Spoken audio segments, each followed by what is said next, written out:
peu importe vos tribulations, peu importe ce par quoi vous allez passer, peu importe les échecs, les rejets, les insultes, tout ce que vous allez passer par, la fin de ça n'est que la gloire. C'est cela qui conforte l'élu dans le but de sa mission. Il est très important de se rappeler que notre âme a une mémoire. Notre âme a une mémoire. Si vous avez oublié, votre âme, elle, n'a rien oublié. Votre âme n'a rien oublié de la mission dont elle est venue sur cette terre accomplie. Bienvenue sur ma chaîne pour cette nouvelle vidéo. J'espère que vous allez bien. Quant à nous ici, nous nous portons super bien. J'ai reçu beaucoup de messages selon lesquels je devrais faire une vidéo sur comment briser les malédictions générationnelles lorsqu'on est un élu dans sa famille. Donc, dans cette vidéo, je vais essayer d'expliquer le mieux que je pourrais, de la manière la plus simple, la plus transparente, la plus facile à comprendre pour un nouveau qui débute dans la spiritualité. Peu importe sa religion, comme je vous ai toujours dit, la religion est universelle. Peu importe de quel côté vous décidez de mettre votre foi. Tout d'abord, je tiens à préciser que les êtres humains que nous sommes ne sommes que des esprits qui ont emprunté une enveloppe Chanel pour venir expérimenter les épreuves, les aventures et tout ce qui se passe sur la terre. Donc, il est tout à fait naturel et évident que, en tant qu'un esprit qui réincarne dans le ventre de sa maman, nous naissons et après la naissance, nous avons ce voile qui nous fait oublier d'où nous venons, notre vraie patrie, donc la patrie de notre âme. Et quand nous naissons, donc, nous sommes innocents. Quand vous êtes né, vous n'aviez pas de religion à votre naissance. Vous n'aviez aucune appartenance spirituelle. Vous étiez juste un enfant de Dieu. Tout simplement, vous n'étiez ni chrétien, ni musulman, ni bouddhiste, rien de tout cela. C'est à cet état naturel que vous êtes connecté directement au divin. C'est à cet état naturel que vous êtes encore incorrompu. Vous êtes pur. Donc, vous n'êtes pas encore taché par les souillures de la matrice, par les corruptibilités de la vie des hommes, c'est-à-dire de ce que les hommes ont implémenté comme loi dans ce monde. Donc, à cet état naturel, vous ne pouvez que être connecté au divin. C'est à cet état naturel que vous avez les aptitudes d'un vrai élu. Vous pouvez vous connecter au divin à travers l'eau, à travers la nature, l'air, le feu, les animaux. Bref, vous verrez dans certaines ethnies, il y a des enfants qui naissent, comme je vous ai dit dans une de mes vidéos, il y a des enfants qui naissent avec des aptitudes abnormales qui font peur à leur entourage. Ce n'est pas parce que cet enfant est mauvais, mais c'est parce que l'enfant est venu de l'au-delà avec des aptitudes de son monde où il était. Et il a ramené les bribes de cette vie où il était, de sa nature, en tant qu'un esprit ou de la nature de son âme, si vous voulez.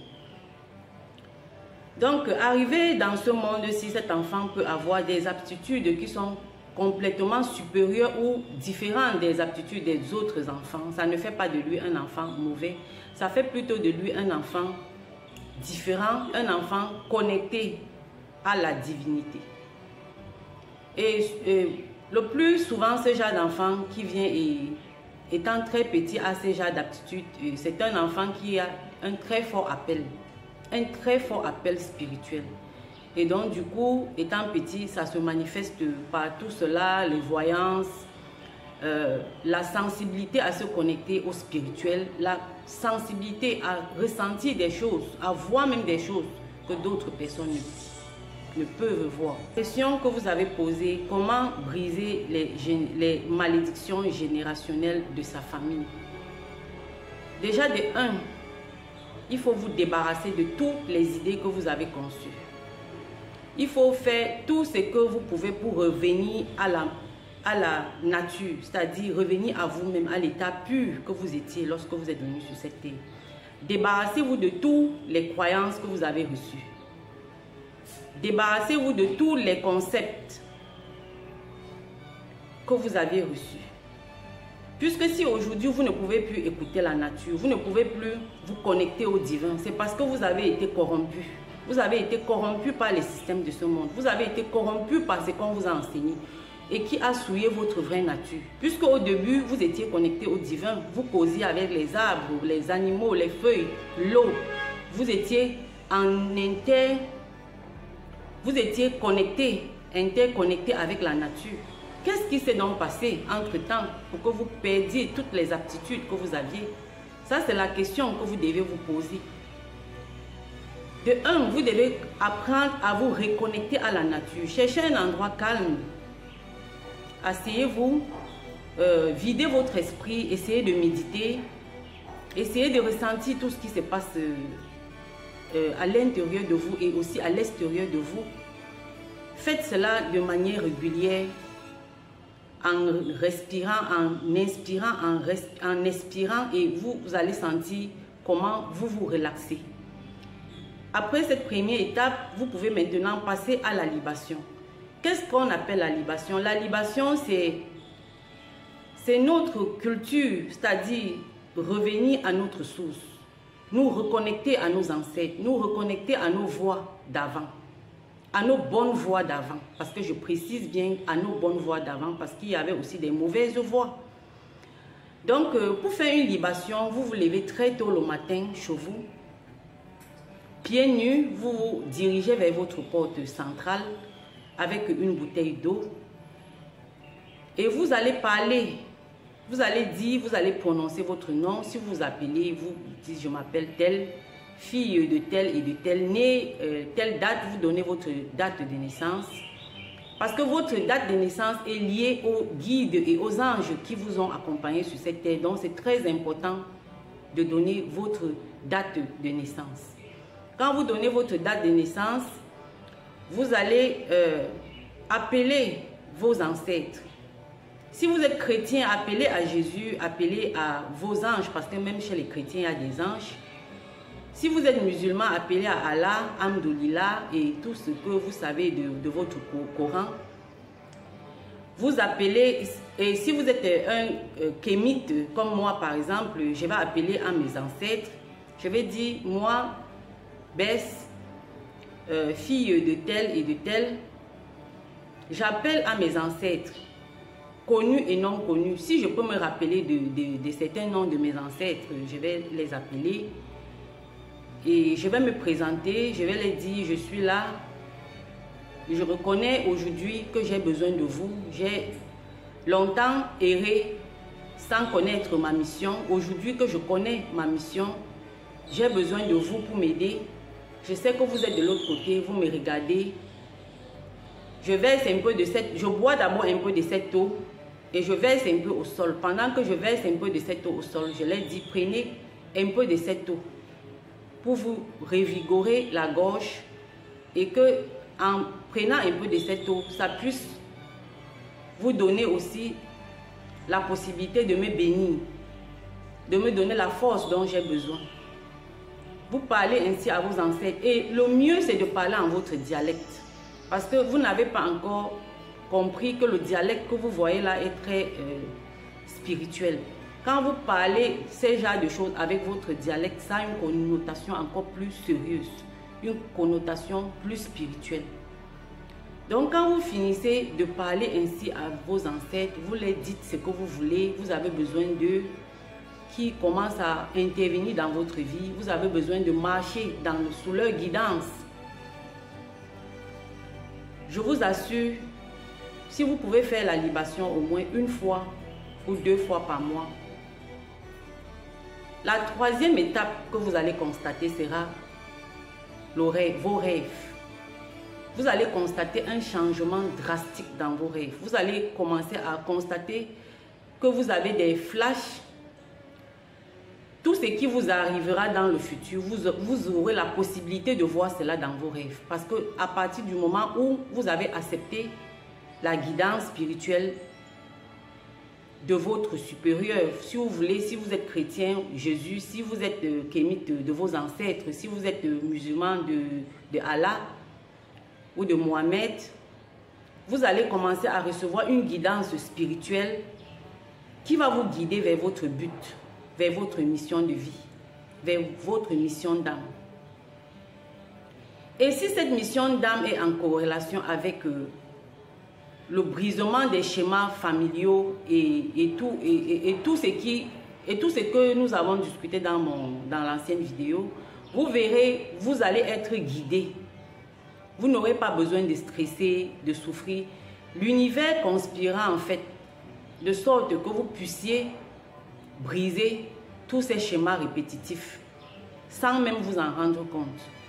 Puisque l'essentiel sera d'être aligné dans les voies, aligné dans la mission, aligné dans le but même pour lequel vous avez été créé. Ça, c'est le plus important. Je sais, beaucoup vont me demander, ce n'est que ça qu'il faut faire, ce n'est que ça. Et ça prend beaucoup de travail sur soi, puisqu'il faut beaucoup de discipline. Commencez à écouter ce que vous n'écoutiez pas avant. C'est-à-dire, maintenant, ne plus marcher les yeux fermés. Commencez à prêter attention aux petits trucs qui vous arrivent. Les coïncidences n'existent pas. Vous allez constater qu'il y aura même des synchronicités dans votre vie.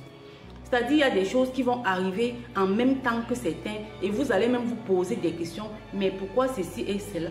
C'est parce que à ce moment de votre vie, tout est en synchronicité. C'est-à-dire, les forces qui vous animent, les forces qui vont envoyer sur cette terre vont œuvrer derrière pour que vous accomplissiez le plan divin de Dieu. Et en ce moment-là aussi, je vous assure, peu importe les combats que vous serez en train de combattre, vous allez vous en sortir vainqueur. Vous allez vous en sortir vainqueur. Parce que la fin des tribulations des élus, la fin n'est que glorieuse. Rassurez-vous. Peu importe vos tribulations, peu importe ce par quoi vous allez passer, peu importe les échecs, les rejets, les insultes, tout ce que vous allez passer par, la fin de ça n'est que la gloire. C'est cela qui conforte l'élu dans le but de sa mission. C'est cela qui conforte l'élu dans le cours de ses tribulations. Parce qu'il sait que la fin de toute chose va concourir à son bien. Quand vous allez commencer, comme je dis, ça c'est les débuts, votre âme aura soif de plus naturellement. Vous allez apprendre au fur et à mesure que vous allez évoluer. Vous aurez besoin de vous nourrir spirituellement, comme la vidéo que vous êtes en train de regarder, vous êtes en train de vous nourrir spirituellement. Vous allez rencontrer d'autres familles d'âmes qui vont aussi vous nourrir spirituellement avec d'autres dont vous aurez besoin. Vous allez apprendre votre propre spiritualité. Vous allez répondre vous-même à vos propres besoins, aux besoins de votre âme. Pas besoin d'aller chercher des pasteurs ou même si vous êtes chrétien, vous pouvez répondre aux besoins de votre âme par vous-même, en vous reconnectant à vous comme je vous ai expliqué, tout simplement. Maintenant, au fil du temps, nous allons faire d'autres vidéos sur comment continuer à œuvrer dans sa mission d'âme lorsqu'on est déjà éveillé spirituellement. Il est très important de se rappeler que même si nous oublions notre mission d'âme, l'âme, elle, n'oublie jamais. Je dis l'âme, elle, n'oublie jamais. Qu'est-ce qui se passe? Qu'est-ce qui se passe pendant que nous oublions notre mission d'âme à la naissance? J'ai lu dans certains commentaires, certaines personnes m'ont parlé, ils m'ont dit, Madame, je vous reconnais, vous êtes de ma famille d'âme. Qu'est-ce que la famille d'âme? La famille d'âme, c'est ce lieu-là où nous étions avant d'incarner sur cette terre. Nous sommes des êtres immortels. nos âmes, nos esprits sont immortels. Ce n'est que cette chair qui périra, mais le vrai nous, le vrai vous, continuera son évolution après que cette chair soit redevenue poussière. Donc du monde où vous vous trouvez, avant votre incarnation, vous y êtes avec vos frères et sœurs de la même famille d'âme. Parfois, vous pouvez même y passer des contrats d'âme. Les contrats d'âme, ça veut dire, bon, arrivé sur terre, nous allons nous retrouver, nous allons marcher ensemble, nous allons continuer. C'est ce qu'on appelle un contrat d'âme. Donc, le plus souvent, quand vous arrivez sur terre, il est possible que vous retrouvez cette famille d'âme avec qui vous étiez dans l'autre monde, dans le monde des esprits, dans le monde spirituel. Donc, quand vous arrivez sur terre, après avoir oublié, après que le voile vous ait fait oublier d'où vous venez, l'âme au moins, néanmoins, se souvient de là où elle vient. Mais ce que vous ne savez pas, et qu'on ne vous a pas dit, c'est que lorsque vous dormez, vous êtes à l'état inconscient, votre âme retourne chez elle. Chaque nuit, quand vous dormez, quand le corps se repose, c'est à ce moment que l'âme rentre chez lui, bon, je dirais chez elle, parce qu'on dit une âme. C'est là où l'âme rentre chez elle, se ressourcer, prendre des forces. Et c'est à cet état qu'on parle, que la science va appeler le corps éthérique, le corps astral, parce qu'à cet état-là, l'âme est appelée ainsi. Et parfois, vous allez voir, votre âme va aller prendre des informations qu'elle va ramener dans la vie physique. C'est pourquoi vous allez entendre, il y a ce dicton qui dit, c'est la vie spirituelle qui commande la vie physique. Effectivement, parce que votre âme a toujours de l'avance sur votre corps matériel. Si vous êtes à l'écoute de votre âme, rien ne va vous arriver dans ce monde-ci que votre âme ne vous ait déjà tenu informé. Mais comme on est occupé avec des problèmes tous les jours, on est distrait, on n'écoute pas notre âme. C'est pourquoi on ne voit pas ces problèmes venir. Mais si à partir d'aujourd'hui, comme vous avez écouté, vous commencez à vous concentrer, à laisser les distractions et à écouter votre âme, vous allez constater que chaque nuit, quand votre âme rentre, elle vous donne des informations sur ce qui va se passer dans votre vie. Elle vous met au courant sur ce qui va se passer dans votre vie. Elle vous donne même des directives. Parce qu'elle a déjà été. Elle a déjà vu ce qui sera. Donc, rien ne devra surprendre un enfant de Dieu. Rien ne devrait être comme une surprise en tant que tel, parce que tout a déjà été accompli. Et l'âme maintenant vient juste vous informer des étapes à suivre. Quand vous allez entrer dans votre mission de vie, chaque nuit avant de dormir, parlez à votre âme. Dites à votre âme, j'ai ce problème qui me dérange. J'aimerais que, au réveil, que tu m'aies donné la solution de la conduite à tenir sur ce que je dois faire. Et si vous dites cela à votre âme avant de dormir, je suis sûre et certaine qu'à votre réveil, vous allez vous souvenir d'un rêve en corrélation avec la question que vous avez posée à votre âme. Parlez à votre âme comme je suis en train de vous parler. C'est tout ce qu'elle attend. Elle attend que vous acceptiez qu'elle est là et qu'elle est là pour vous servir. C'est tout ce que je voulais vous dire dans cette vidéo. J'espère que cette vidéo aura éveillé plus d'un. Si c'est le cas, n'hésitez pas à mettre un petit like parce que c'est grâce à vos likes que YouTube recommande les vidéos à d'autres personnes. Je suis très reconnaissante pour tous ceux qui partagent mes vidéos, car cela apporte un plus. Veuillez mettre en commentaire les sujets qui vous intéresseront, que j'en discute. Par exemple, je sais que plusieurs m'ont demandé de faire mon témoignage dans le christianisme, comment était mon parcours dans le christianisme. D'ailleurs, ça sera la prochaine vidéo à télécharger. Si vous avez d'autres préoccupations, vous voulez que je vous raconte d'autres événements de ma vie ou bien d'autres événements liés à la spiritualité, vous n'avez qu'à laisser vos questions en commentaire et je vous promets que je ferai de mon mieux pour répondre à vos questions. En attendant, portez-vous bien.